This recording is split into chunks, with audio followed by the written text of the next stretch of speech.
quick little disclaimer before you continue listening to the remainder of this episode. If you're liking the way this audio is sounding right now, I'm just forewarning you. I lost the audio files, so the remainder of the episode is going to be raw audio from my video camera, but the show must go on. It was too good of an episode to try to redo, if you know what I'm saying. You'll find out in about 2 seconds here. Love ya. Enjoy. What's up, guys? It's episode 369. Welcome back to the show.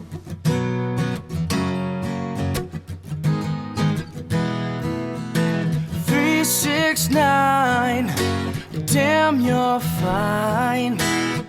Suck it to me, baby, one more time. Okay, I'll kill that. I couldn't help myself. Happy episode 369. I was in the car on the way home from the gym a few days ago, and I was writing in my notes on my iPhone where I keep my podcast notes, and I wrote 369. I'm like, where do I know this from? So yeah, thank you to Drew Cole for that beautiful cover of Get Low, Little John and the East Side Boys, posted December 10th, 2012. Is that over 10 years ago now? Wait, oh my God.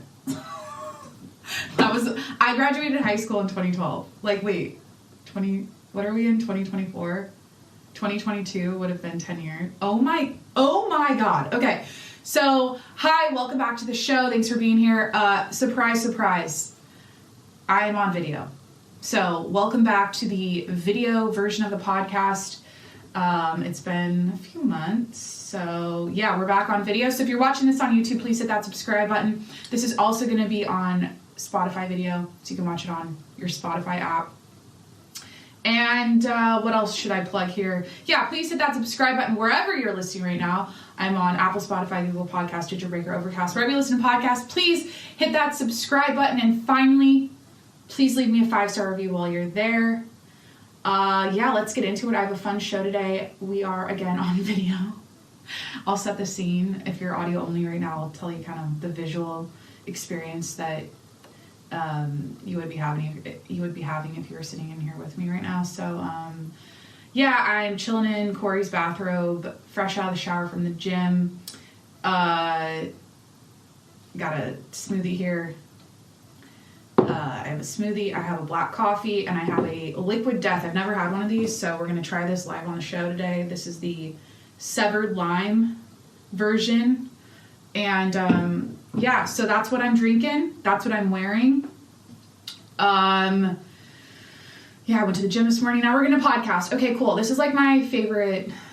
Yeah, we talk about it all the time, but like literally this is my favorite morning routine ever. Like gym, podcast, you know.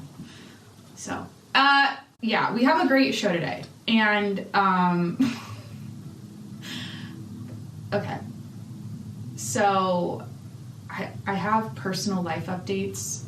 I mentioned last week on the show that my 9-to-5 corporate job,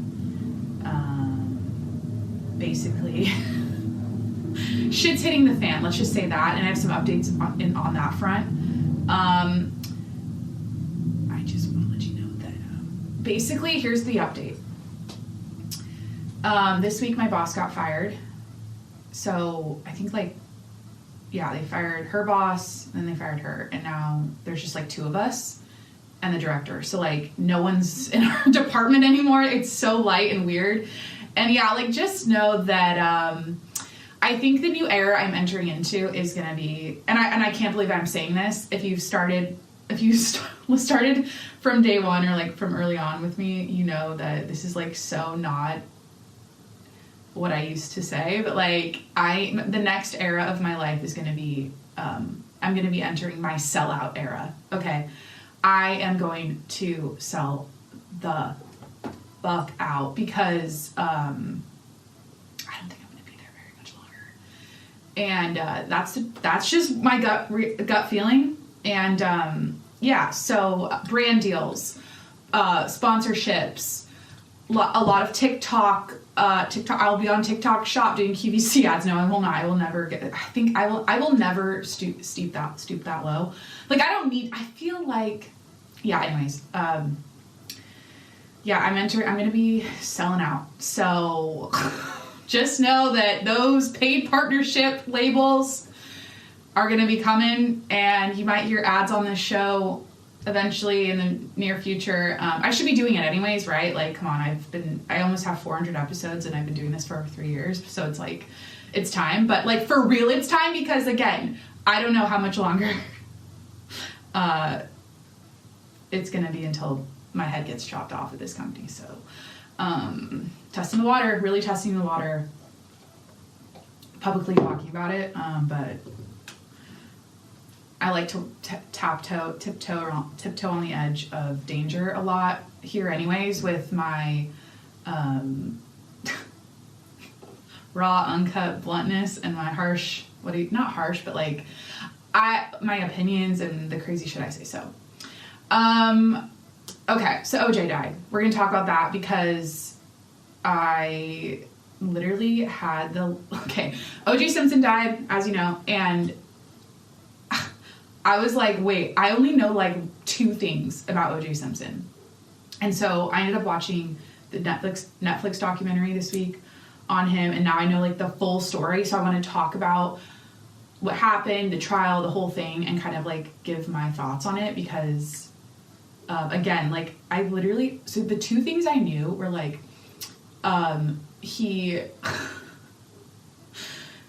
obviously like murder. All I knew is like he murdered someone. I didn't know there were 2 people, and I didn't know like how he did it. I just knew he was convicted of murder and got off clean. He was acquitted. Like, that's all I knew. And then I knew there was like a Bronco chase. And then the other thing I knew, and this was like, I don't know, here, I'll play this. Like, I have this memory of OJ Simpson that's like always in my head whenever he comes up, and it's this.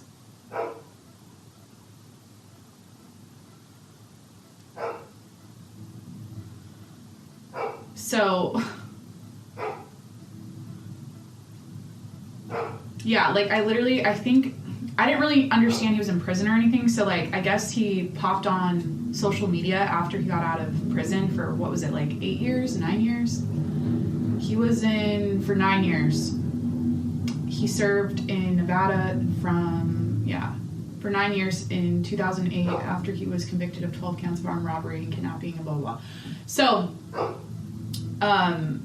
yeah, like I have the Bronco chase in my head. He murdered someone, he got off clean, and he came back on Twitter, and everyone was like, this is so odd. Like, OJ Simpson's like, hey, Twitter world, you know. And that's it. And then the Nelk podcast, when they're like, you know, do you ever think they're going to find who killed Nicole? Like, who's that guy? I always blank on his name. It's like, they all have like weird, is his name like Stinny or some shit? Like, what's his name? Steezy? I don't know. But like, he asked that question, which was like a very powerful moment in like podcasting, I don't know, lore or history. So anyways, we're gonna talk about OJ's death. And I want to touch on like domestic violence a little bit, and just how I perceived that whole situation with him and Nicole. And yeah, and I have like personal experience where I want to like, you know, yeah, again, give my 2 cents and kind of go into that a little bit. Oh, we're going to talk about Coachella, because Coachella happened, and like I said, I'm entering my sellout era, and I have like I have had, since watching this most recent Coachella, Jesus Christ. Okay, hold on. 1 sec. Okay.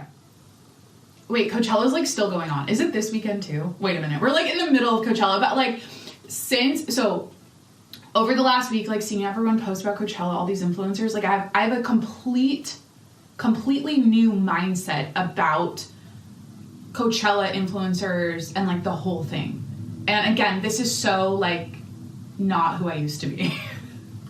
So, yeah, we're going to talk about Coachella a little bit. Dubai's underwater. We don't need to talk about that because it's like, I don't know. It's pretty straightforward. It's underwater, and allegedly they did cloud fueling. What do they call it? Like seeding, where they like make rain artificially. Anyway, so yeah, Dubai's underwater. And then, okay, we're not going to talk about that, but it is happening. Oh my God. Finally, oh wait, the other thing, God, this is gonna be like so uncalled for to say, but like, Caitlyn Clark, right? She just got a $75,000 contract with like the Indiana Oil. What is the name of the team? It's like, wait, they all have like stupid names. Caitlyn Clark. I think Nike's gonna give her like an 8-figure deal though, so she'll be fine. Contract. Yeah, she.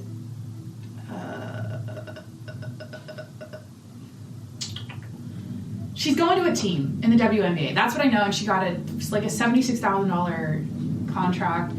But like, all I have to say is like, stop trying to make women's basketball happen. And I know that sounds harsh, but like, this is gonna be a thing for another week, and then it's just like, it'll die out. And I honestly think like, yeah, more people want to go watch her play. It'll be a thing. I've talked about women's basketball before, and like, I'm a former women's basketball player myself. That was my main sport in high school. I didn't go to college and play. Like, the thing is like, I respect it. I can respect her talent. I've seen her play. I've watched all the videos. You know, like I've nerded out to Caitlyn Clark enough where I'm like, okay, she's good. The numbers are the numbers. She's amazing. But like, at the end of the day, it's just, it's not fun to watch. Like, it's just not. Like, it's just not. So,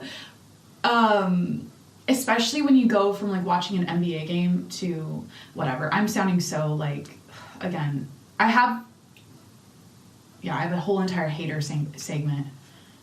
I guess this is included in it. I have 2 topics in my things I hate. I shouldn't call it my hater segment. I should call it my like strong opinion segment. I don't know. But yeah, like, I think this is great for women's basketball. Like, don't get me wrong, but it's going to literally not be a thing in a week. Yeah, so what did I tell Corey? I was like, and he's like, he always fights me on, or he doesn't fight me on this, but like, he thinks I'm being a little too, you know, harsh about this whole Caitlyn Clark thing and the WNBA and women's basketball, but like, I'm like, it's like watching, what did I say? I was like, watching women's basketball is like, when you go from watching like NBA, you know, Golden State versus Denver, and then you're watching that and you're seeing how they play and you're like sitting there, and then you go watch a WNBA game. It's like watching, I had the best analogy. It was like going from, damn it, it was really good. I don't know, it was kind of also like uncalled for, and I should get off this topic because I already feel like I'm being mean. So, Caitlyn Clark,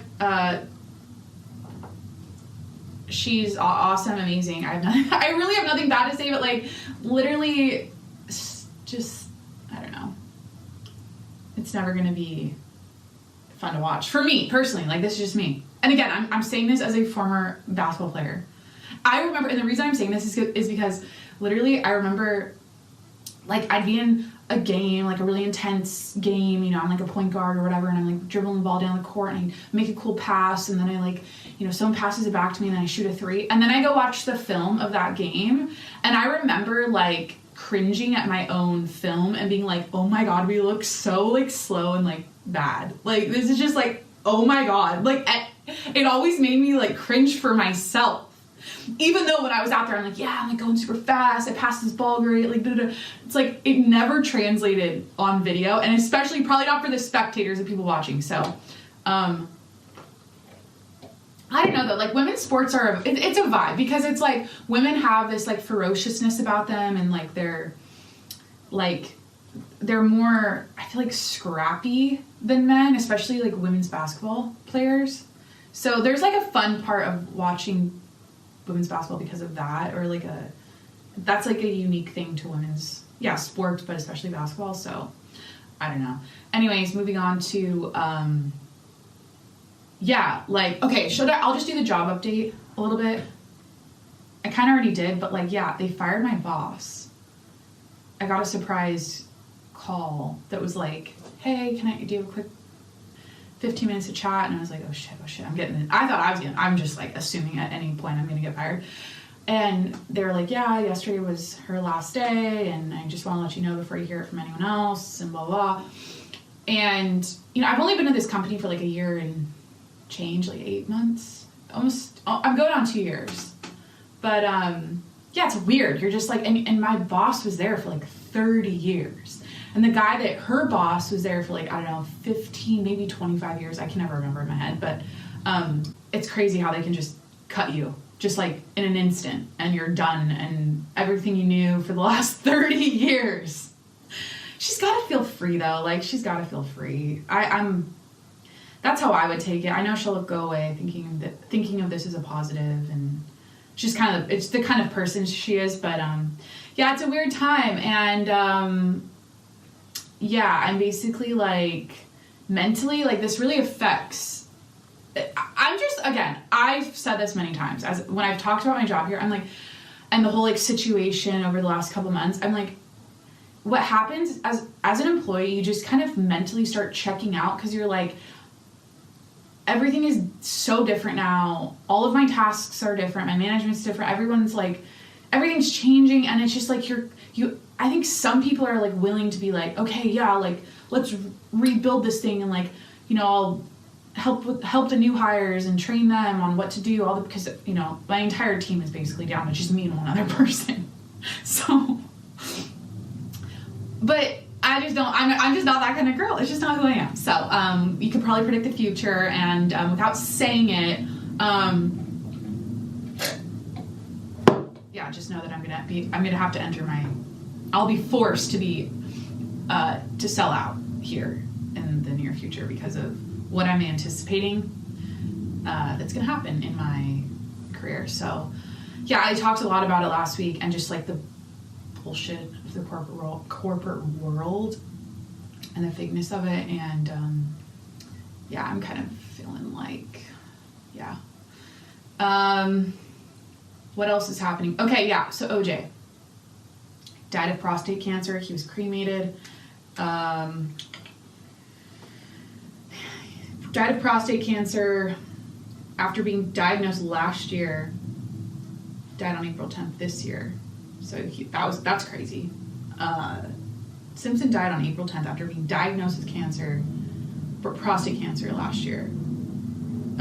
His remains were cremated Wednesday morning at approximately 10 a.m.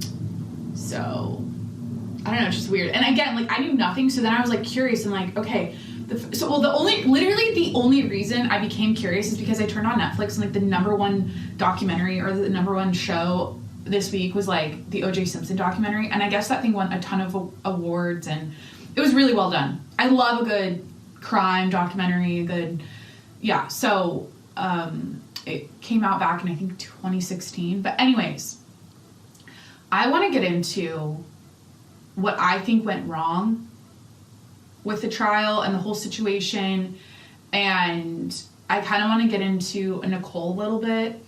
And I touched on this in the beginning on like domestic violence and my take on like what...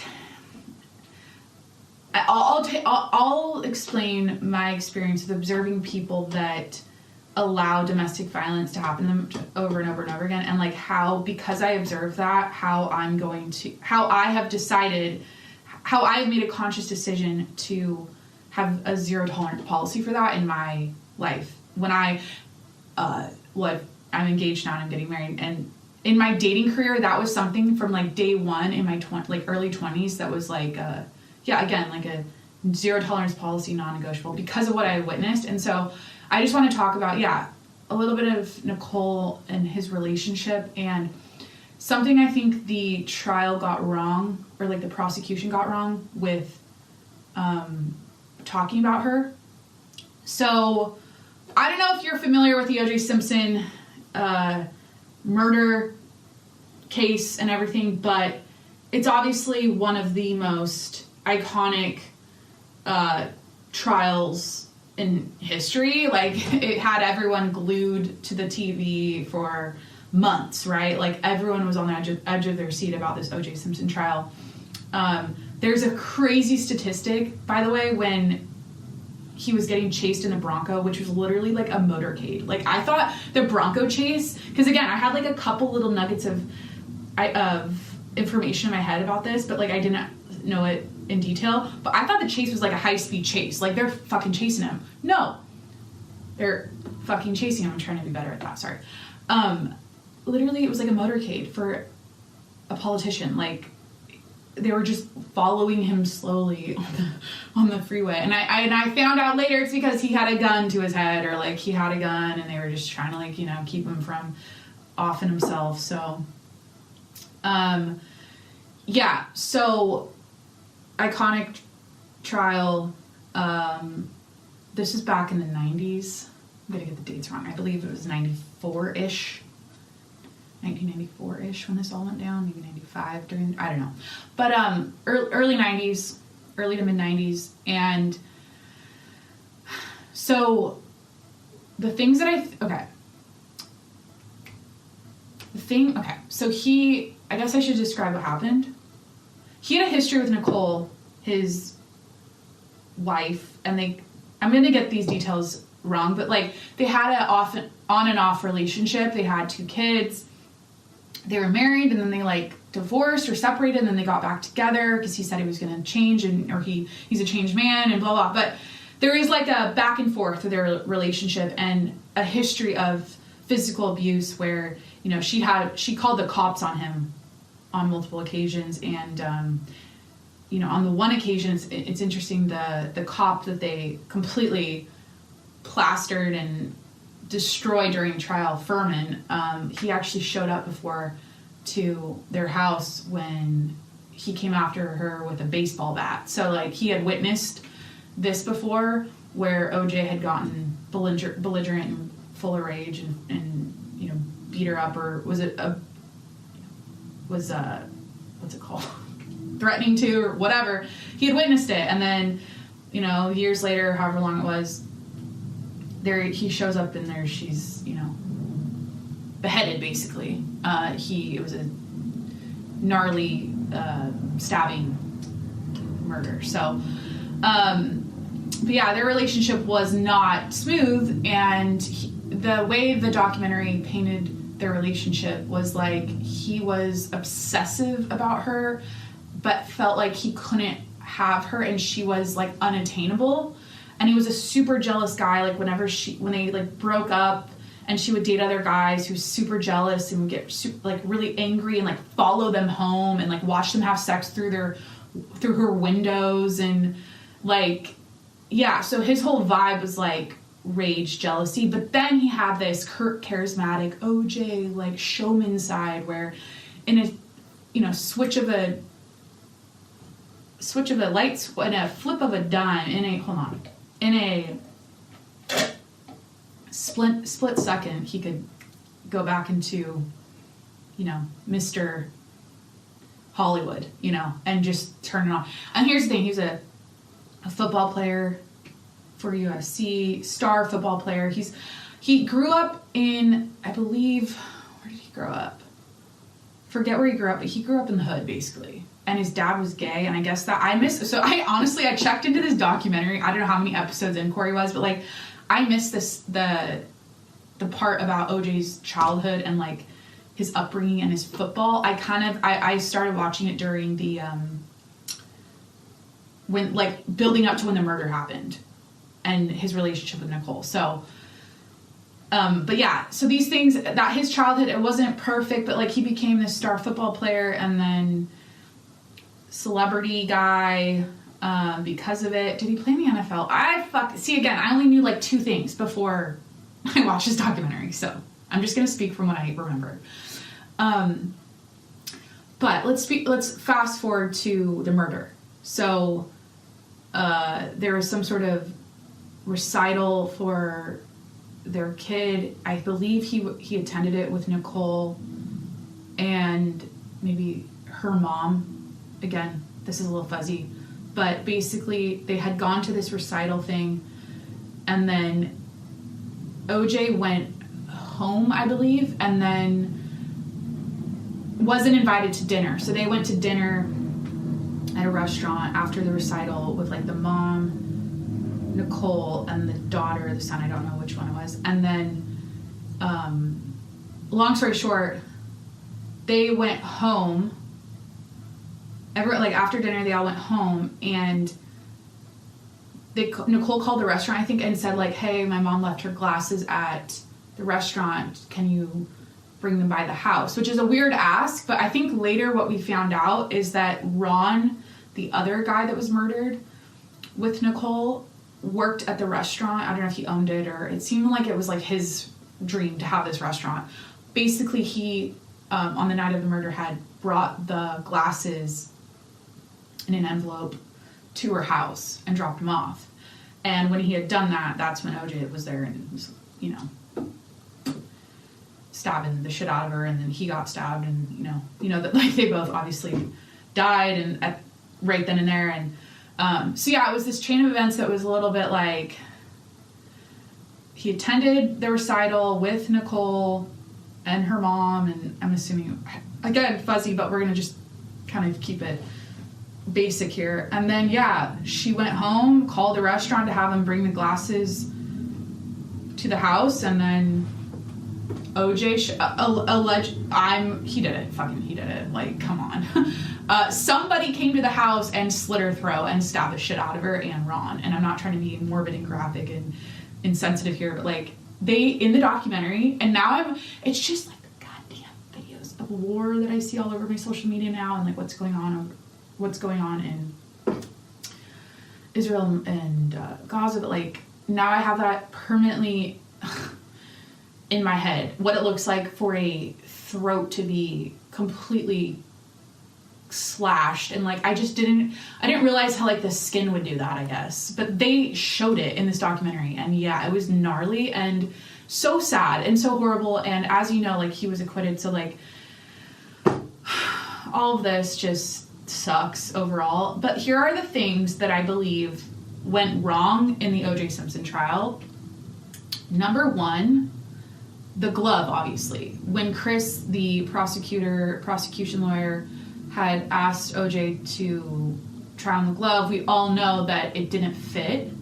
And that was like a dumb move on his part, because the jurors said during this documentary, they're like, yeah, we would have assumed it fit him because it was a big glove. Like, we would have assumed that.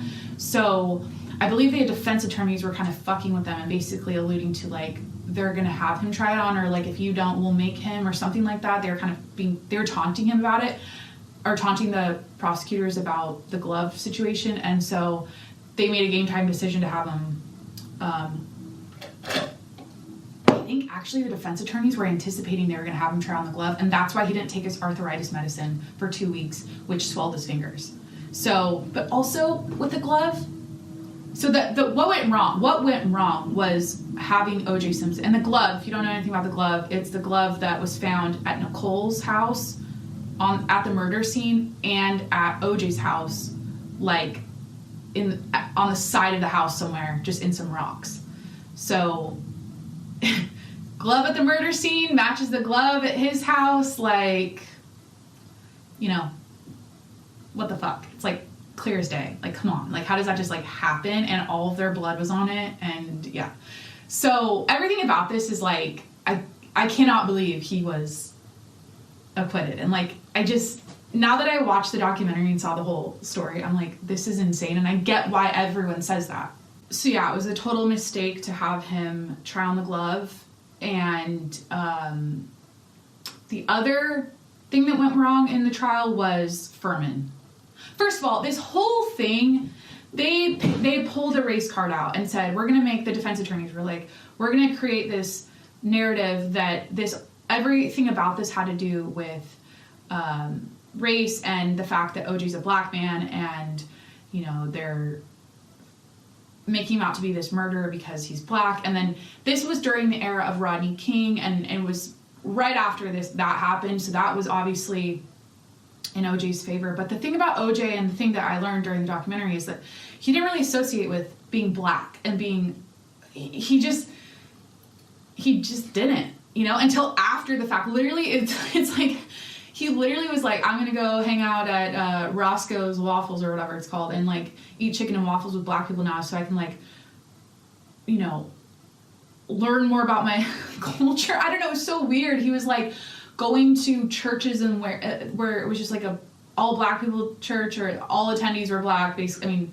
it's not like white people can't go there, but like, that's just who shows up, all these black people, and like he's putting on like African garb and hats and like, and it was just so odd. But yeah, so that's why I was like, this is so dumb, because it's like they made it a thing. They pulled that race card and they used it the entire trial, and it became about that. And the number one thing for me about this was they got into the story so much, especially about racism from the cops, because like Furman, right, like he was saying the N-word left and right, and there was all these people that had Furman was the cop that was, when he was on, what did they basically said that he planted the glove. And the reason why they said he planted the glove, and they completely made that up out of thin air, is because he had a past of saying the N-word, and there were like 10 interviews they did where people could say they witnessed him saying that. And then there were all these tapes of him saying that and being super racist. So they basically, framed him, or what do you call it? Framed him, like made him out to be this like racist cop who planted the glove so OJ would get convicted of murder and go to jail because he hated black guys, allegedly. And they just made that up. So in my opinion, I mean, this is just, everything felt like such a reach, but that's what the defense attorneys, they called them the dream team. Like they were like the best of the best of the best, I believe Bill Bailey, is it his name, is helping Diddy now. Is that his name? He's like a legend. He is, I listened to him on the PBD podcast. Benjamin Braffman? Why do I keep saying Bill Bailey? Wait a minute. Bill Bailey, is that some totally different guy? Attorney. That's not who it is. Benjamin Braffman? Isn't that crazy how my brain does that? Benjamin? The whole time, like, that's Bill Bailey, the old guy there on the screen. Benjamin Braffman. Yeah. Braffman?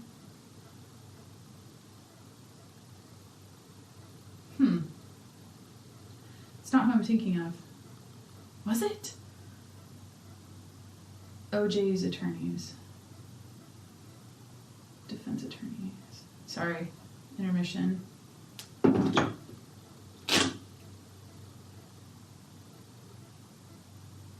We're looking this up because I really want to know this for real. What the dream team.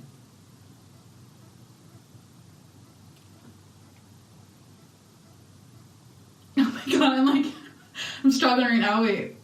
We got we know Rob Kardashian. Oh my god, it's so many pop-ups asking me if I subscribe to this news site. I'm done. Okay. Literally, okay, let's get back to it. So what was I covering? I was covering the glove. That went wrong. Furman, the fact that he testified they shouldn't have done that, and the fact that he pled the fifth when they asked him, did you plant the glove? It's like he pled the fifth. He could have said, no, I'm not a racist, and no, I didn't plant the glove. Like, he should have had some, I don't know, like, just, yeah. That was just stupid. And then, yeah, the glove. And here's the thing. I'm all over the place. I apologize. I don't apologize. I need to stop apologizing for thinking I'm not tired before, because I'm really not. I'm just like, trying to remember things in my head. But this is a nail in the coffin for me, and this is what I don't understand. Blood in his Bronco. That there was blood in his Bronco that had all three of their DNA in it, or whatever. It was all three of their blood. There's blood on the scene. OJ's blood was at the crime scene in his Bronco, I believe, on the glove. In what? And so that's the whole thing for me. It's like, that's obvious. If I was a juror, I'd be like, oh, that's it for me. Like, there isn't a situation you could. And I know it's like innocent until proven guilty, and you have to prove, like, you have to, and that's the thing, it's, that evidence, though, is such a, nail in the coffin for me, because it's like, and here's the thing, this is what they fucked up to, this is what went wrong, in my opinion. The prosecution, I don't think they did a good job talking about Nicole and OJ and their past. They didn't really set up that part of the story very well, because if I was a juror and I heard, he had, beaten her, and there was pictures of her face that were all fucked up, and that he had a past of, beating his wife, and I was aware of that. And then if they went into Nicole and her life a little more, it's like, what was the motive? Like, who were Nicole's enemies? Like, why would someone come and do this out of the blue, in the middle of the night? That part of it wasn't really talked about. It was just like, if you know what I mean. So they didn't do a good job, I think, talking about their relationship, the domestic violence and physical abuse. And then the fucking cop heard him say, forget his name, that he told OJ that OJ told him that he had dreams of killing Nicole. And then the fucking defense attorneys, they're smart, little smart asses, are like, well, you're an alcoholic, so basically anything you say, we're not gonna, how could anyone trust you because you have a past of being an alcoholic, and you were a womanizer, and would allegedly said that if OJ wasn't with Nicole, then you would have your shot with her or something. So they were so good. They're so good. You know what I mean? Like, they were good at what they did at their job. They're so good. And the prosecution just flopped. And they should not have had him try on the glove. And first of all, he had a latex glove on underneath it, and like the slipperiness of it was all off because of the latex resisting the, I don't know. It was all stupid. I don't know if you guys, again, I don't know if you know anything about this trial and what happened, but like, I'm learning about it for the first time this week, and I'm just so like floored. And I really knew nothing about OJ Simpson and the whole thing until literally like a week ago, so when he died. So, and honestly, here's the other things that went wrong. The blood. Like, in what world are all three people in the same vicinity at all three places, in the Bronco, at her house, and at his house, exchanging blood and slitting, I don't know, like getting bloody together, spewing blood, cutting themselves. I don't know how that would happen, but as a juror, like, how would that be possible unless someone murdered them? And then here's the fucked up part. One of the jurors was like, here's the fucked up part. One of the jurors was like, she basically was like, pretty much like 90% of us, she used the term or the number 90%. She goes, I would say 90% of us came up with, or said he was not guilty because of the whole Rodney King situation and what had been going on with cops and black people and racism at the time, and they said it was basically out of like retaliation. So what the fuck, you know what I mean? Like, and then one of them was a Black Panther, so like it was gonna be, I honestly think, like, even if they didn't have him try on the glove, even if Furman didn't testify, like, I don't know, the evidence is so like obviously. And that's the thing with these trials. It's like they get into the weeds so much. It became like the Furman trial and this cop and him being a racist. That has nothing to do with the fact that Nicole's throat was slit and like what happened that night and what's the evidence around that night and like at the scene and at OJ's house and in his car. It's like, but the thing is I believe he had murdered them, and obviously had a limo driver already arranged to pick him up and bring him to the airport to fly to Chicago. So technically he was out, but there was like a time frame where they came home from the restaurant, he went there, did what he did, and then he got out of there. That was all pre-planned. But he had a cut on his finger. And then the one cop that was, allegedly a drunk ass, and he heard OJ say that OJ had dreams about killing Nicole. He heard 3 different stories about, in like the same night, I forget the context of the situation, but OJ basically came up with like 3 stories about why he had a cut on his finger. And like, oh, I cut it opening my car door. I don't know, fiddling around with something and I cut it. And then he said another thing, and it's like all in the same. And I think the cop, I forget his name, but when OJ told him that, he just had this like pit, like, you know. So,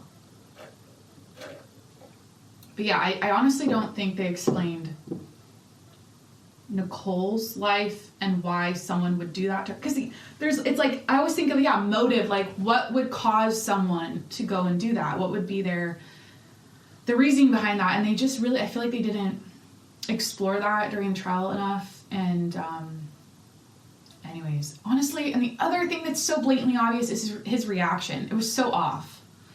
Like, never said anything about his poor kids, growing up without their mother now, and he didn't shed a single tear. It was all about himself. He made the whole thing, the fucking Bronco chase, it was all about himself. Oh, I'm gonna kill myself. It was just so like gross and obvious that, like, who does that? You don't, it's just, so yeah, that his reaction was so off. The Bronco chase was so off. Just the trial itself, like, what other things happened during the trial that went wrong? Like, they were just outschooled, the prosecution was. They were just the dream team. Those guys were too good. And again, they just like make shit up, but that works in a trial like this. Like, that's what you have to do. It's either you make a bunch of shit up and you convince the jury that he's not guilty, or he goes to prison for the rest of his life. So, you're incentivized to fabricate shit and bullshit stuff and say like, oh, just because this cop had all these like this passive saying the N-word and being a racist, openly racist in his personal life or whatever it was, I forget exactly, but that you think he put a glove in a plastic bag and like went into OJ's house and like dropped it off and planted the evidence. So the cops do that. They do that with guns. They plant guns a lot and try to get people in trouble that way. And I don't know, a lot, but now let's talk about domestic violence here, because, and I'll keep this kind of brief, but Nicole was a battered woman. She was beaten up by OJ time and time again. There was a lot of audio, when she'd call 911, there's audio of her, or audio of OJ just screaming at the top of his lungs. And without getting into too much detail about my life experience around men being belligerent and violent and full of rage, watching this documentary and witnessing this kind of brought back home to me this idea that I've had, and it's been with me now for a good 10 years of my life, my entire 20s, it's been with me, about like self-worth. Like, I know this is gonna be like one of those things now, but because I can't compare myself to what Nicole experienced with OJ. I'm not doing that. I'm basically saying, okay, she was clearly in a domestically violent situation, a physically abusive situation with OJ, and she had 2 kids. And something I know about marriage and kids is that kids make everything more complicated, right? Everyone knows that, and that's a huge reason why women stay in domestically abusive relationships for a long time, way past, they way too long. It's because of the kids, and they want their 2 parents together, and they're willing to sacrifice their physical health, their mental health, even the kids' health. They're subjecting the kids to that environment. I don't think women realize that in the situation until like maybe after the fact, but they're willing to do that so that the family unit can stay together, right? And so in Nicole and OJ's situation with their 2 kids, like, clearly that's what complicated it for her, because she crawled back. And I just have almost a robotic approach to domestic violence and love and being in love, because when I weigh out the pros and cons, there's no pros of domestic violence, but when I see the costs on a person's health and their quality of life and their mind when they stay in a domestically violent situation, I don't think it's worth it, no matter how in love you are with a person. No matter how much you want your kids to have a dad, you know. For me, and this is the part that's like very, like something I value a lot, or something that's like really, like one of my core values about relationship is that, and again, this might sound super robotic and like emotionless in a way, but, and I feel grateful that I the reason I have this mindset is because of what I experienced growing up. Without getting into all the weeds and the details, like, I experienced domestic violence growing up, and I witnessed a parent stay in it way too long, basically. So, I was a kid in that environment. I observed what happened. And so now, because of that experience, on the other side, I have, I think, a really just like clear mindset on what a woman should tolerate in a marriage, and for herself and her life. So I am fortunate enough to, okay, hold on.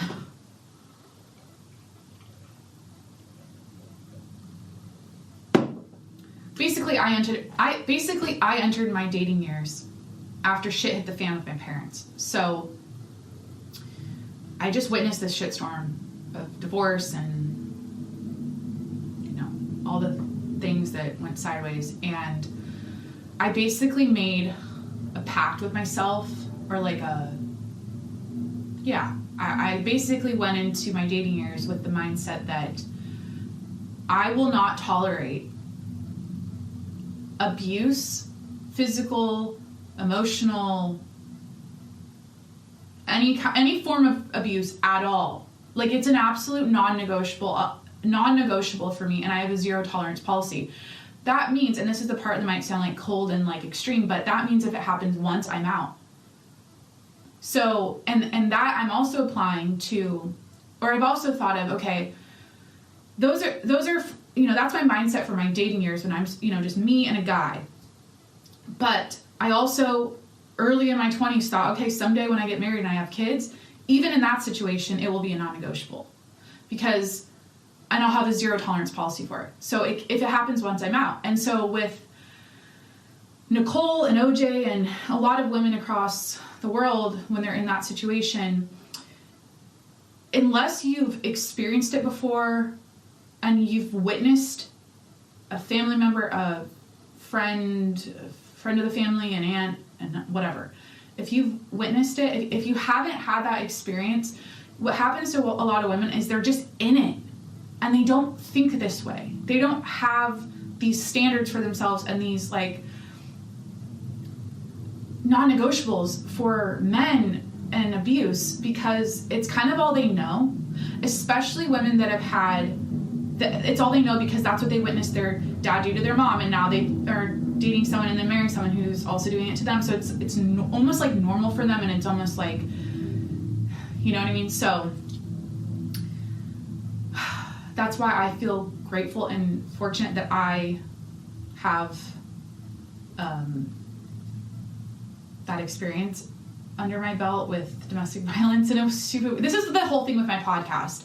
It's like, I've faced all this adversity, I've had this crazy past, this crazy childhood, and now I feel like my calling and something that I can help people with is sharing my story and sharing the nuggets of wisdom that I've learned along the way, you know, like, it's like a strength at this point. It's something that I can help people with. So basically, at all costs, or I have a zero tolerance policy for any form of abuse, and meaning that if it happens once, I'm out. And I've said this, I've made this pact with myself since I started dating in my early 20s, like seriously dating guys and getting into like serious relationships. So I believe underneath all of that, what I just said, as hard as it is, I think having that mindset is like the highest form of self-worth a woman can have. Because as women, we're vulnerable, obviously, with men overpowering us, being stronger than us, being, especially if they're like the provider and we're relying on them for their money or our lifestyle and whatever, like there's this power dynamic. And so women just by default, in a lot of situations, I can't say every situation, obviously, they're vulnerable and they're weaker, obviously, physically. And so that's a component of self-worth as a woman, that if you don't really think about that, then you're going to be beaten up, battered, fucking abused, and then you become a shell of who you are. That's what abuse does to women. Now, I've never experienced physical abuse. I've definitely experienced emotional, psychological stuff, manipulation by a narcissist, and that shit is it's as bad as, it's not, none of it's great. Being beat up and like fucking getting your head stomped in is like, the pain of that I don't think is comparable to psychological pain. Like it's a completely different type of pain, but it's all bad. And again, if you're a woman and you have that high form of self-worth and self-love and respect for yourself and those standards of like, I will not tolerate this at all costs, meaning if it happens once, I'm out, then you're gonna flourish in your life and you're gonna get away from that. Even if you have kids, even if you have all this baggage, like you're gonna be so much better off if you just get out of it. And it's a hard thing, but it's something that if you go in to relationships with that kind of mindset and that kind of like, non-negotiable, you're gonna be set up so much better than if you're a woman who doesn't really think about it and then finds herself in it and then has got all these emotions and I love him and I've got these kids and I have this life and da-da-da. You're not thinking clearly. And so that's like my rudder. You know what I mean? Like you have to have a rudder in a relationship. Like when things start steering off too far and you're like, I don't like who I am anymore and I feel I'm getting beat up every day and he's mean to me and da-da-da-da. You got to get back on the straight path and get back to who you are and what you will tolerate and what you stand for and what, and get back to your self-worth because I just mentioned I had gone through psychological abuse, manipulation by narcissist, all that stuff. It's crazy because that girl, that younger version of me in my early 20s, didn't know what she didn't know. I didn't know what I didn't know, and I was just in it, right? And so it's like and it sucks because you have to like go through that experience to figure all this out. So that's why I'm here today. I'm like, I want to give you this kind of, plant this seed in your mind and share this mindset because it might be that, and this is going to sound extreme, it might save your life someday. And in Nicole and OJ's case, by her staying around him and being in his life and going back to him and because of the kids and because she loved him, because of whatever the case was,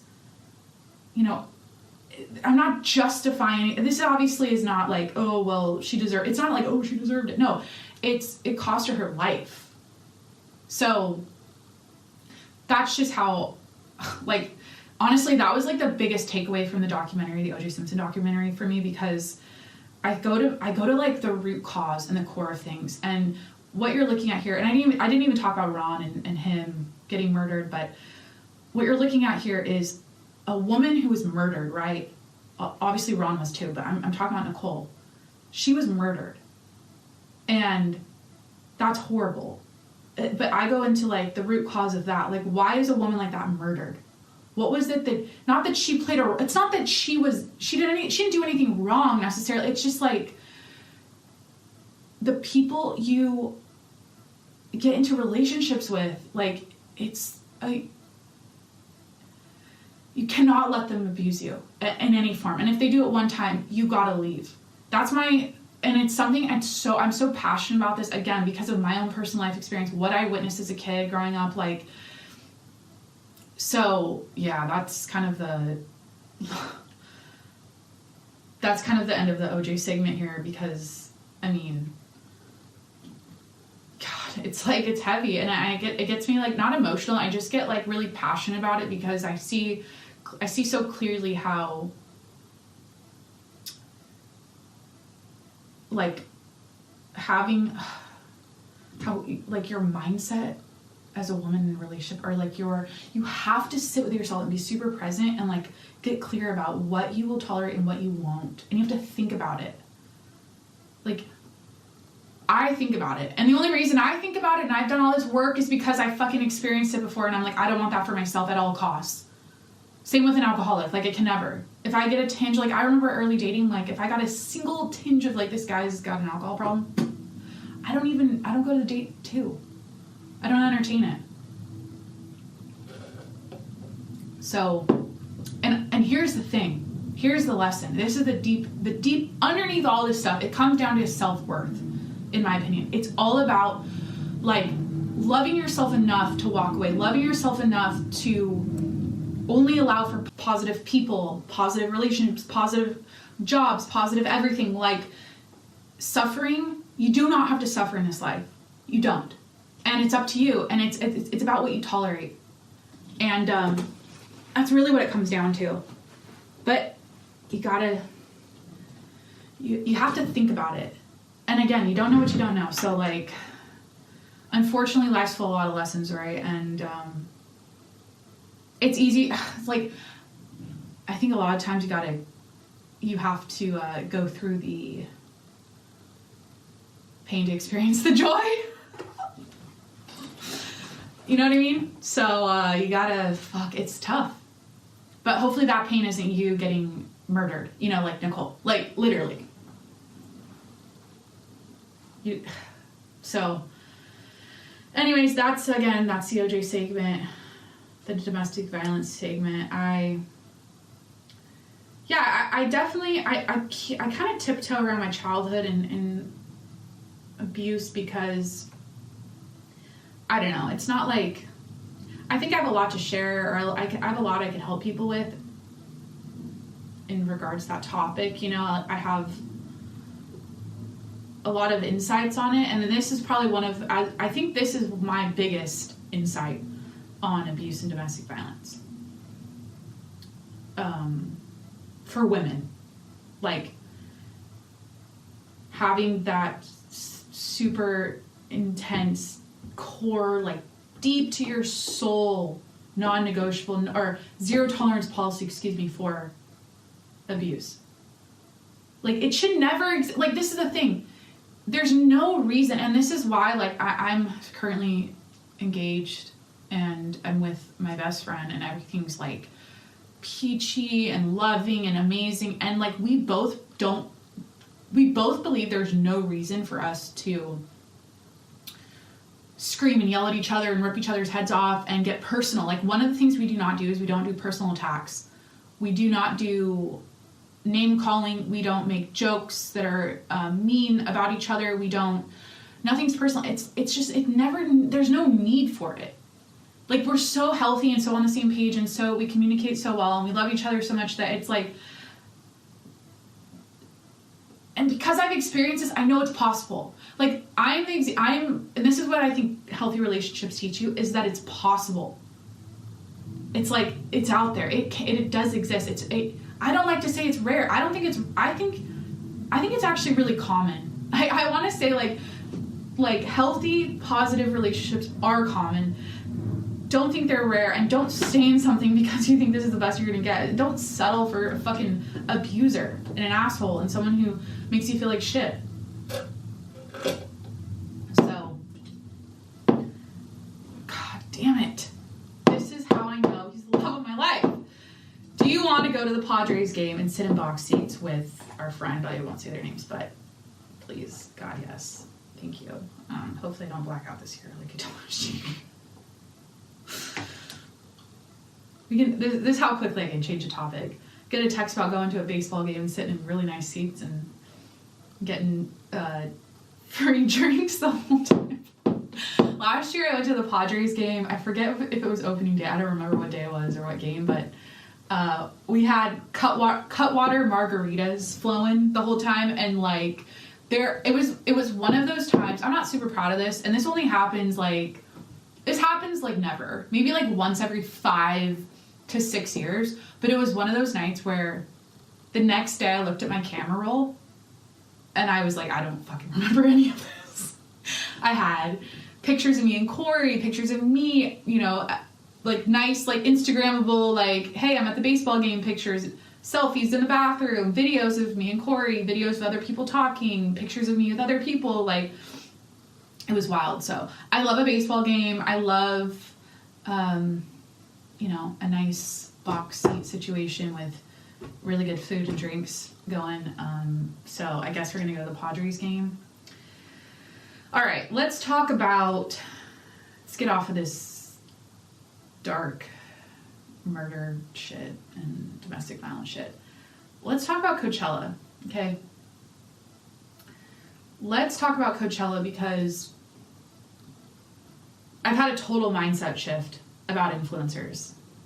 And do I think I'm telling myself what I want to hear because I'm desperate? Or I'm not desperate. I'm going to be forced pretty soon here to enter my sellout era because I'm probably not going to have a job anymore.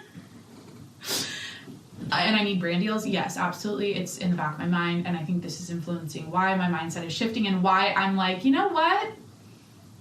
I think I have to think this way now. I think I'm going to be forced to think this way now because of my career's change, my career, possible in the near future career change and jobless situation.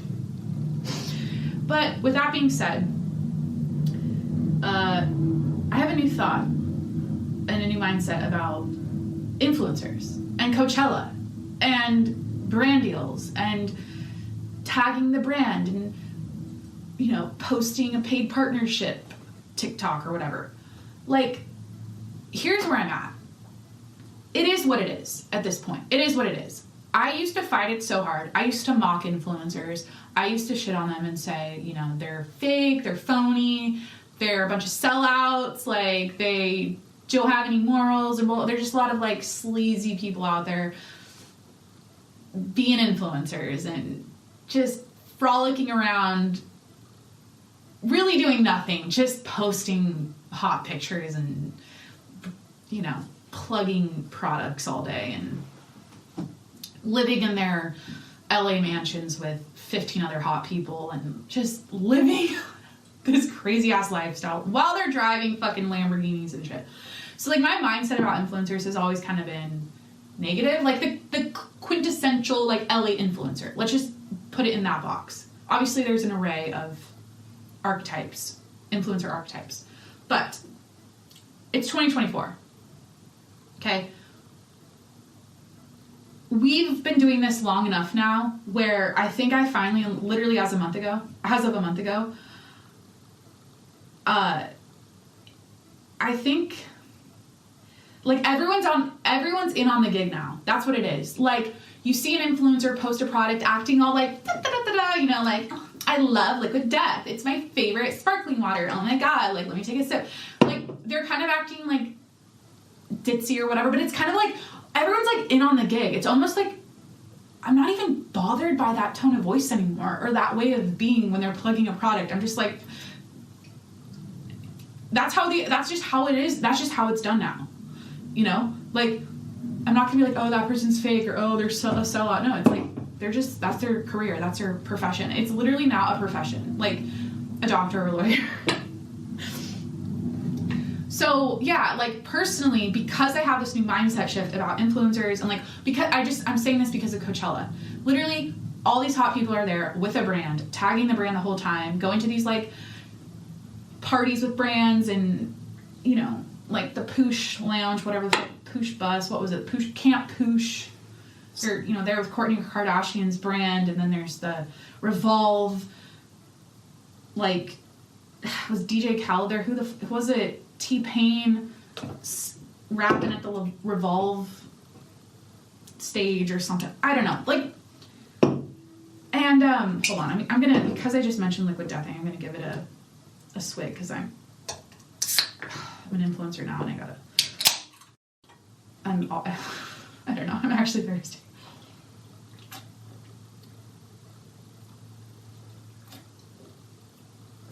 Wait, hold on. I'll get back to the influencer topic in 2 seconds. Wait a minute. Like, actually, wait a minute. Okay.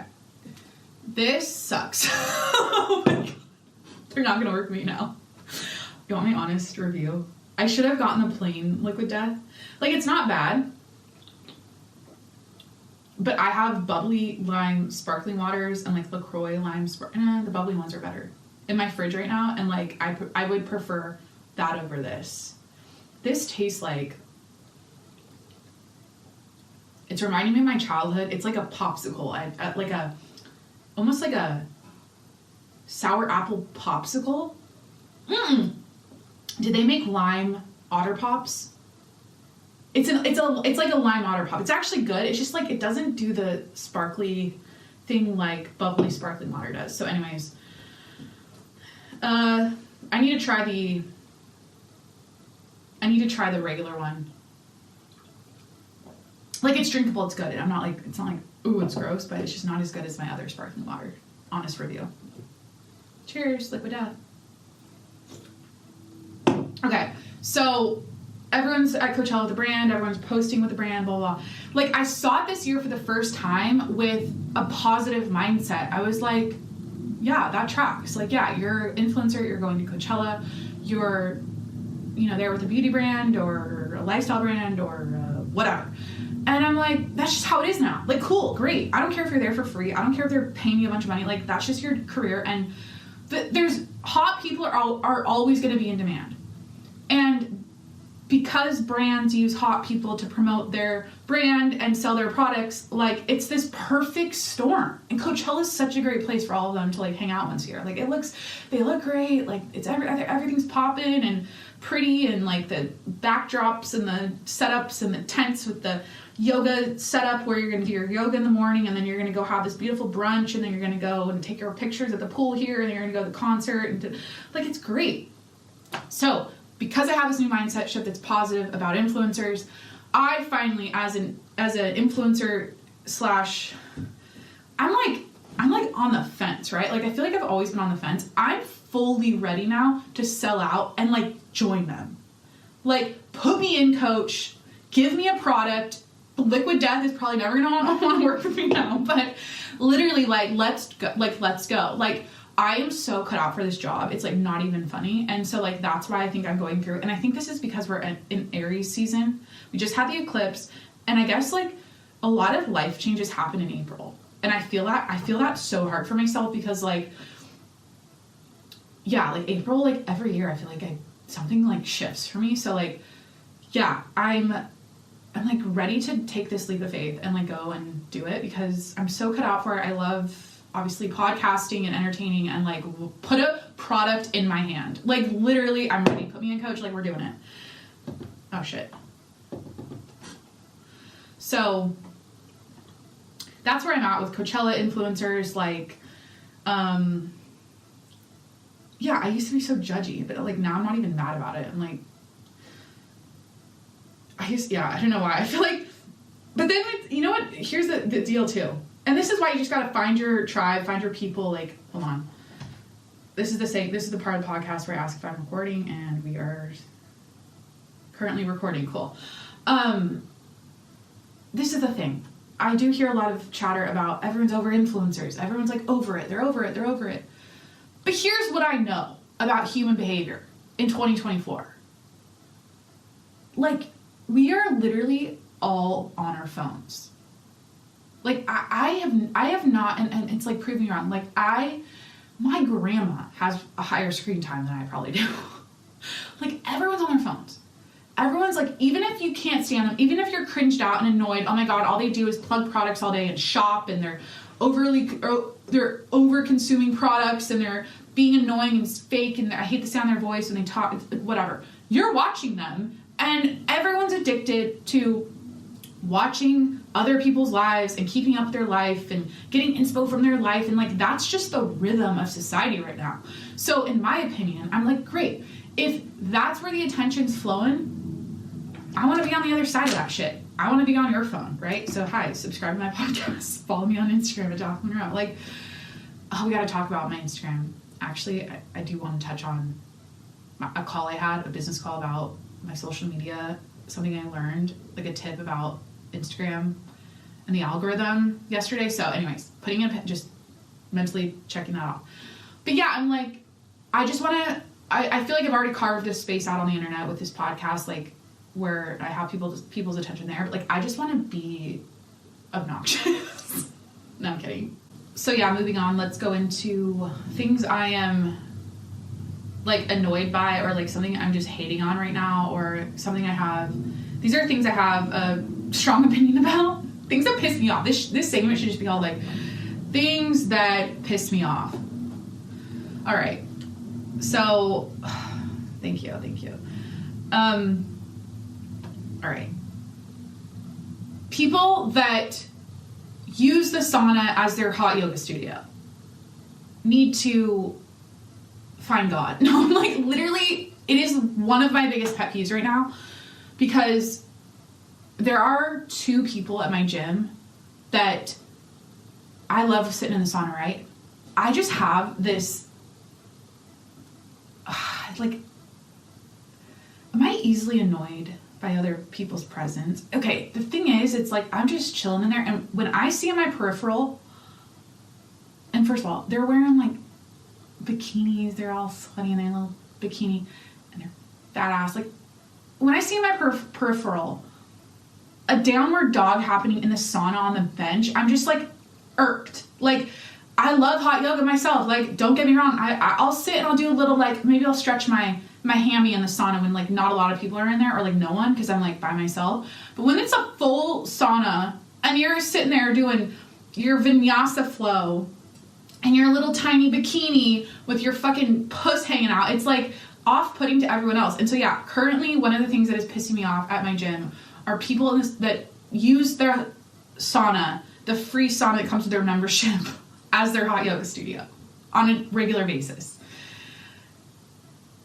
Like, I don't know. It's just go to core power. Like, just go, like, I don't know. So do it when no one's there. Find a time of the day, like, where no one's in there, and just have your fun. Like, fine, but don't do it when, like, everyone's in there. It just bothers me.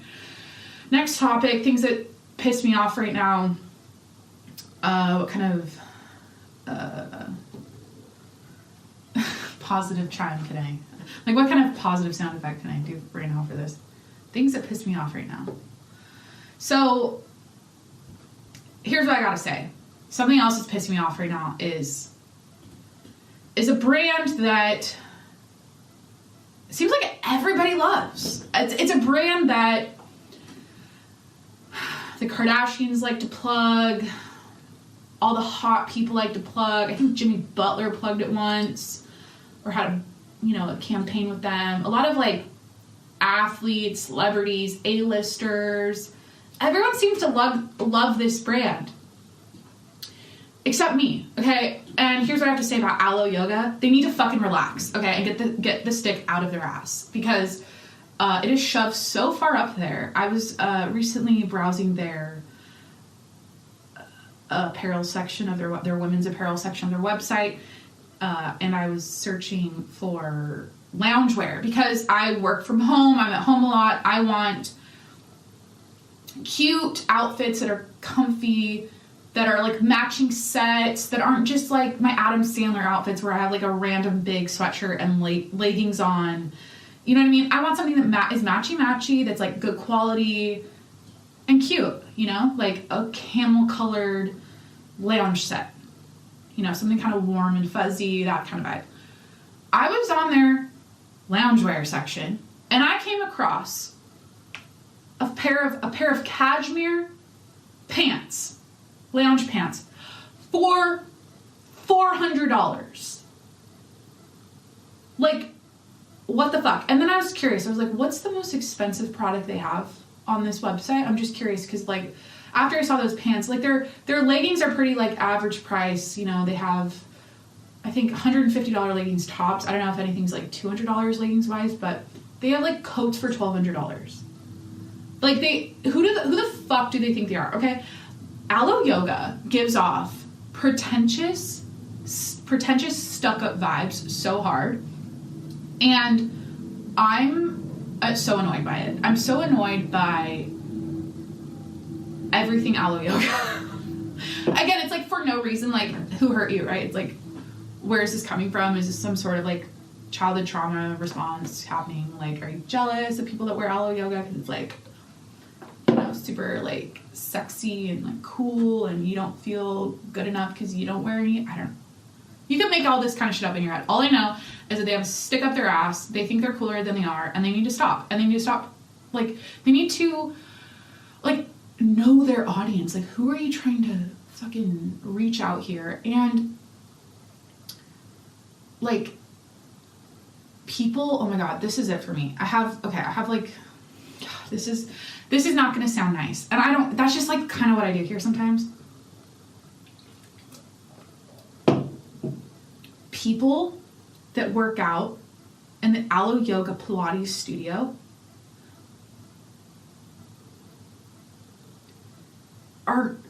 look like they're trying so hard to be cool.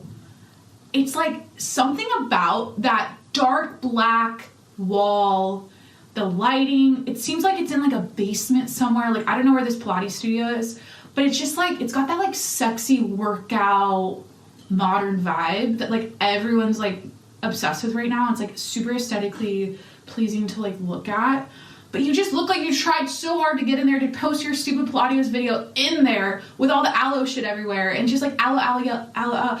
It's like tacky now, and it looks like so corny and stupid. Like I don't know why I'm so like negative about this right now, but like it just pisses me off. And like, honestly, when Kylie Jenner, because she does a lot of ads with Alo Yoga. Okay, Kylie Jenner has, I mean, her sex appeal is like insane. Like, she just has it. She's got it. She exudes that, you know, goddess energy, sex appeal, vibe, whatever. That's just Kylie, okay? She's like Kim in that way, you know what I mean? They just have that aura about them. When she puts on an Alo Yoga set and does a partnership with them and posts a picture in her set, all of her sex appeal goes away. And like, literally, people that wear Alo Yoga, it's like you look insecure and you look super try hard and you look like you have zero sex appeal. This is like so specific, but like, it's so weird how my brain registers and does that. It's like, you know what it is? It's because a lot of their models and a lot of people that wear their clothes and plug their clothes and do deals, brand deals with them and everything, they're the quintessential, like, overly lean Pilates bod, LA influencer, super tan, life is perfect, everything's blah, blah, blah, you know. You just look stiff and like you don't know how to fucking suck it. You look like you don't know.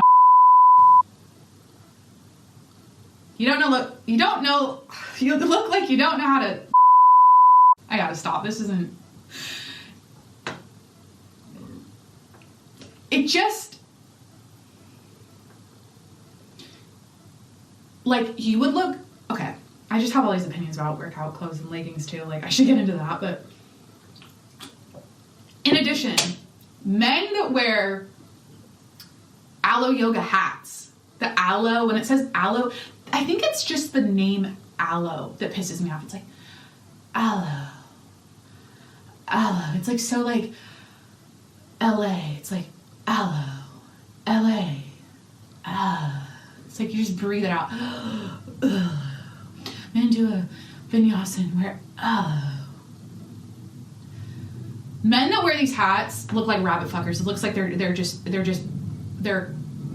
look and these are the kind of guys that wear those aloe hats and they're not pulling them down all the way. They're those kinds of guys. They're like too pretty. They're super like, and again, I live in Southern California. Like I'm around this a lot and I see this at the gym. So like, that's why I have this opinion, because I see it all the time. And that's why I feel so strongly about this. Like, you just look like you're bad in bed. If you wear an Alo Yoga hat, you just look like you're bad in bed. If you wear a matching Alo Yoga set, you just look like you're, it makes sense in my brain. I don't know if it makes sense in your brain.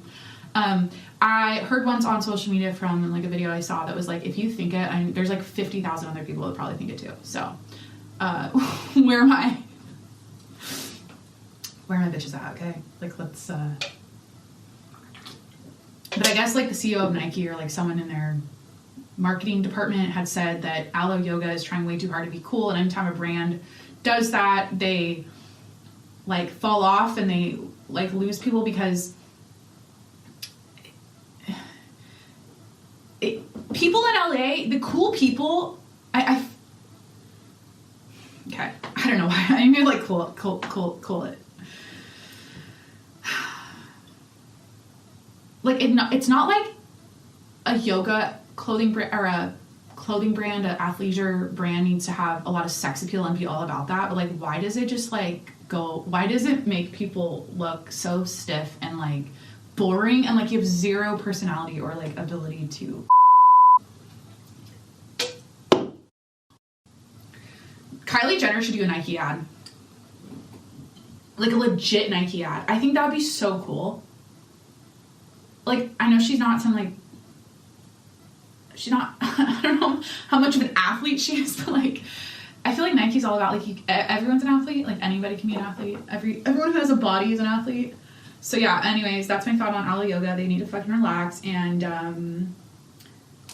one of the things, and I think this is what it is. I'm not from Southern California. I'm from Washington State. I grew up in a small town in the farmland of Skagit Valley, Washington, and it's very like wholesome there, just like down to earth and humble, and like it's not flashy. Like I never saw a Range Rover growing up in my life. Like maybe one person passed by, and then 20 years I lived there in a Range Rover. Like it's not that much of a small town, but like that it doesn't have the vibe of Southern California. So I think something that's like deeply ingrained in me is that kind of lifestyle, right? Like where I came from. And so now that I live here, something that is so off-putting to me is pretentiousness. People people that think their shit doesn't smell. People that are overly perfected and like fake sounding and looking and just like stiff. I don't like people that look stiff. I like realness. I like rawness. I like nuance. I like fucking, let's talk about, I don't know. Like, yeah. So, yeah, like Lululemon and Vuori don't act like this, if that makes sense. Like, so Alo Yoga, Lululemon, and Vuori are all kind of similar in their quality of fabric, and Vuori is probably the best one, in my opinion. Lulu's a goat. Lulu's a goat forever. Like, come on. She started it. She's that bitch. She's the OG of women's yoga leggings. Okay. Alo's got a long past. I think they popped off in like 2007, I believe. But anyways, now they're getting a little too full of shit.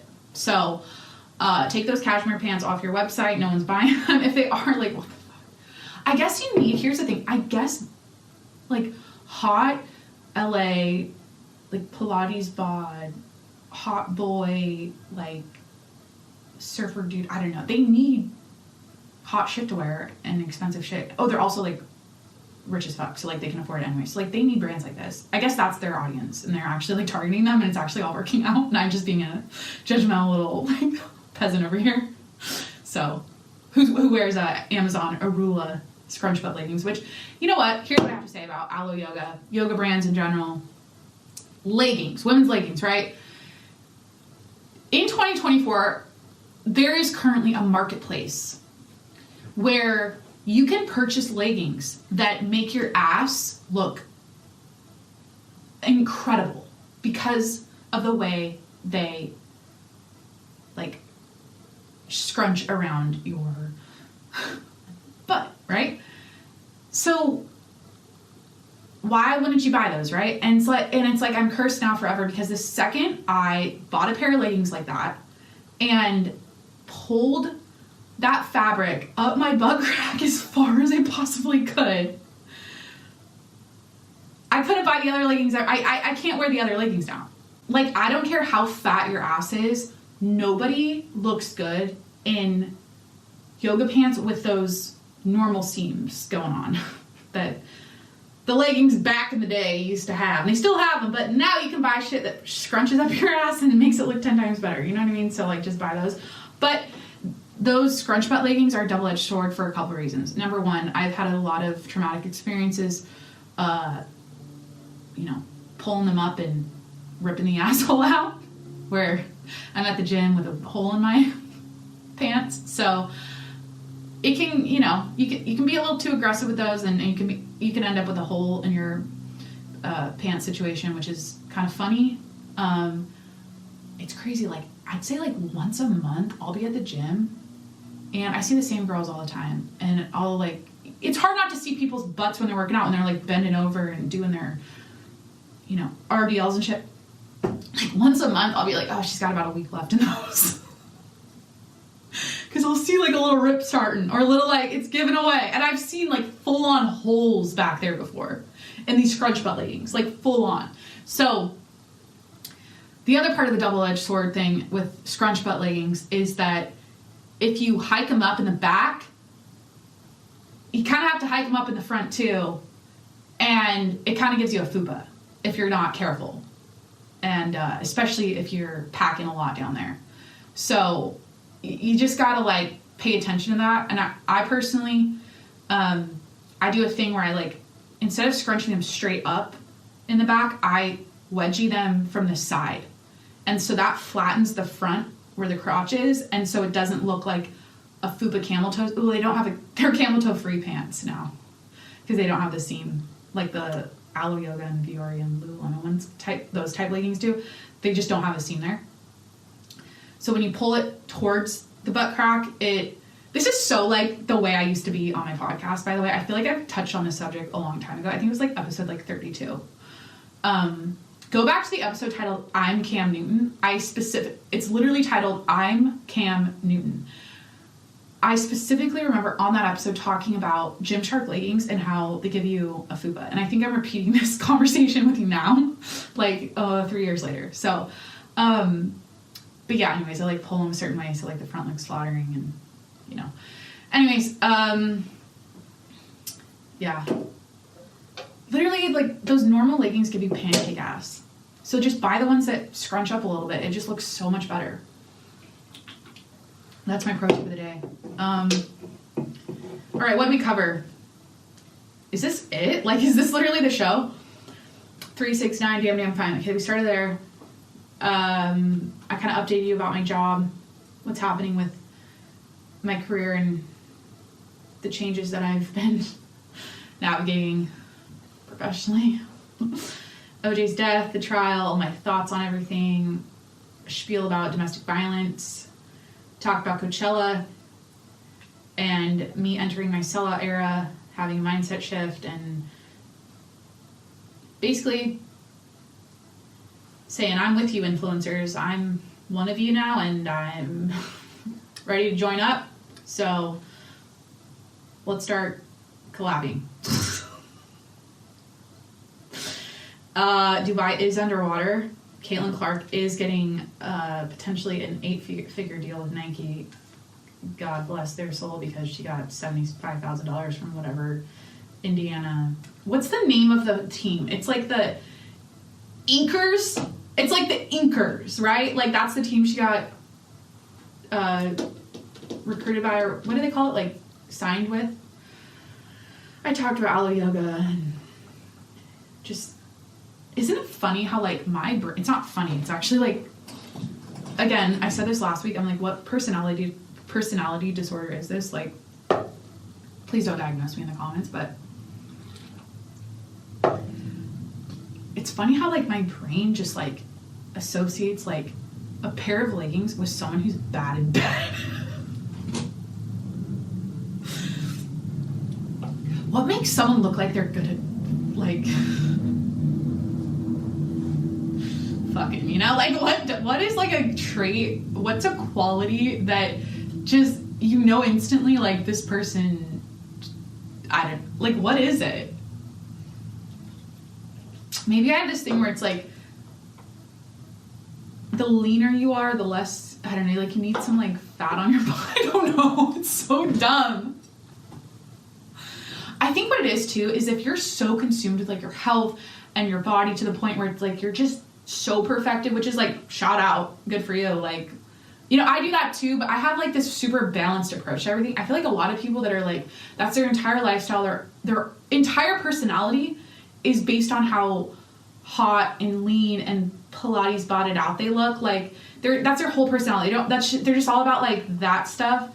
It just looks like you're not fun. Like, you're not, like, I don't know, like, you're just so tight, like, wound tight and so obsessed with, like, I gotta eat this salad and I gotta go to Pilates and I gotta get my 10,000 steps, do my hot girl walk, and I gotta fucking I gotta write my journal and fucking read a meditation book at the beach or whatever the fuck, and then I gotta go get a matcha. And then literally all these types of people, the only color they allow into their life is their matcha latte, like, at 8 a.m. Like, that's it. The color starts and ends there. Everything else is beige. It's like, yeah, the girls that gotta get it. Like, you know what I'm talking about. I am probably to them the type of girl that's, like, tacky, brash, like, unpolished, messy, chaotic, you know, annoying, hateful, mean. They're probably like, I'll pray for her. She seems like she's hurting a lot deep down. The thing is for me, and I'll say it till the end of time, like, I just care about society. I want people to be, like, real and not full of shit. And I cannot read, everything reads now, a lot of stuff I see online just reads as so fucking phony and, like, stupid, and I just, like, that's why I do what I do. So call me a hater, I don't care. It's just, like, it is what it is. Someone's got to talk about it, right? No one's gonna you can't get away with anything. You cannot get away, on the Jacqueline Monroe show, you cannot get away with wearing Alo Yoga leggings without me talking shit about you. That is a brand deal that will now never happen. This is my favorite thing to do. I love podcasting, like, straight up. I'm having a great time. I think the video really, like, I poured on thick for the camera. Like, this side of me really comes out. So, I didn't mention, this is fun. If you're going to stay with me to the end here, you're in for a treat. So, or you're in for a treat. I had a call yesterday with someone about my podcast and my social media, and someone who's going to potentially help me blow this up, because everyone who I talk to and have meetings with about this, they're just, like, dumbfounded. They're like, 400 podcasts, she hasn't made a single dollar from this, like, what's going on? I'm like, what the fuck? They're just looking at me like, dude, you should be doing, like, so much more, or, like, you should be making, like, so much more money. So, long story short, I learned something about the algorithm on TikTok and Instagram on this call. So, you know what? If you're new, if you just listen to the show, you might not know, because I talked about it on my Instagram before, you might not know about my fake follower story. Like, it's a story, right? Like, I'm making this such a big deal. But basically, I used to work for this company, and one of the services we offered was account boosting. So people would pay us, like, $20,000 for us to, you know, boost their account, every month for a year. This means they're getting, like, 10,000 followers a month or whatever, consistently. And these are, like, fake followers, but they're, like, real accounts with, like, real pictures, and I don't know, it was weird. They'd pay us to boost their account with followers, likes on all their posts, and comments. So that was something we offered, and, like, that's a thing out there you can buy. Like, literally, and here's the deal, like, a lot of people do this, obviously, because optically it's like, okay, if someone comes by my account, they'll see, 50,000 followers, this person, like, it helps with, like, your business and just, like, what people's perception, their first impression. It's mostly about first impressions. But having fake followers bites you in the ass. And here's my story. So, I think I had, like, under 10K. I don't even know. I forget where I started. I don't think I've ever been over, maybe I had, like, 12,000. Why do I feel like I had 12,000 followers on Instagram when I started? Before I got boosted. yeah, and I'm working for this company, and I think I held out like 6 months, but at the time I had started this podcast, and you know, my boss was like, hey, this would like help your podcast. People would see you've got all these followers and likes and comments and everything, and they might go, oh, something's going on here, you know, like this is a legit person with a legit podcast, and she's super popular. Ooh, you know, he gave me that speech for like the 10th time. I was like, fuck it, let's just do it. Let's do it. So I consistently got fake followers for like probably another 6 months. Then I ended up changing jobs at a certain point, but I was still getting my account boosted. I got up to like 130,000 followers. And long story short, and I had all the likes and the views and stuff going, but long story short, what I learned on this call yesterday was that when you have fake followers, the algorithm, whenever you post like a TikTok or a reel, or no, this is for Instagram. Okay, I'm talking Instagram. Whenever you post a reel or a photo carousel or a picture, whatever, the algorithm's like, okay, she has 108,000, I think I'm at now, followers. But only like 200 people are seeing this post or like liking it. So then it just throws it in the trash. It doesn't matter how well I captioned it. It doesn't matter how well I hashtagged it or promoted it, whatever. The algorithm isn't going to like it or boost it or whatever, because it's noticing this huge discrepancy between the amount of followers I have and the people that are actually engaging with the post. So when you're someone like me in a position now where I'm like, I want to grow my social media, I want to blow up my accounts and like monetize my social media and blah, blah, blah, like everyone else in the world. A lot of people that I have heard want to do this too. Number one career path that kids want to, go down now. So you have to like repair it. And a lot of people start new accounts and start from scratch, which is something I don't think I'm going to do. What I think I'm going to do is plug my podcast through my podcast Instagram account, because that one doesn't have, that one's like legit, so I don't know. I it's kind of intuitive. Like, obviously, like, that makes sense. Like, if you're thinking from the algorithm's perspective, what even is an algorithm? Like, I like get it, but I don't. So yeah, that's why like all my shit's like 25 likes, like 400 views, and it's like 100,000 followers. It's like, what's happening here? So that's what sucks. Like, every time I get like a call and like someone's like they want to talk business with me, their first impression is like, oh, she's got 100,000 followers and 400 podcasts. And oh my God, she's really popping off right now. And I have to be like, by the way, I need help fixing this algorithm fake follower situation, because this isn't really full story. So yeah, I know I'm not alone in that. That's why I wanted to share that little tip. But I think that's it. I think that's all I have for you today. Thank you so much for hanging out and being here. Please, before you go, hit that subscribe button wherever you're listening. I'm on Apple, Spotify, Google Podcasts, Stitcher Breaker, Overcast, wherever you listen to podcasts. And I'm also on video on YouTube. So please subscribe to my YouTube channel if you haven't already. And finally, follow me on Instagram. Help me out with that algorithm ratio, whatever, follower ratio. Follow me on Instagram at Jacqueline Monroe, TikTok at Jacqueline Monroe.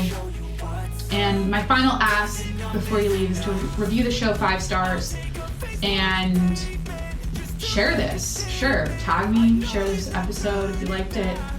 And I think that's it.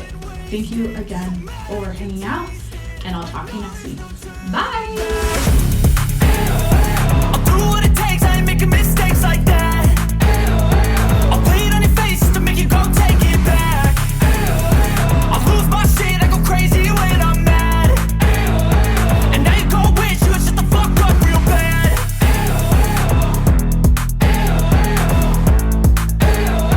And now that I'm gone, yeah, I know there's no turning back.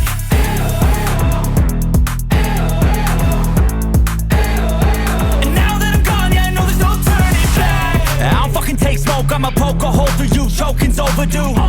Come at me and you won't get any older, dude. Crack your holder too. Heating up inside of me, blood so violently. Thanks for trying me. Now it's finally time to see how this rivalry becomes a dynasty.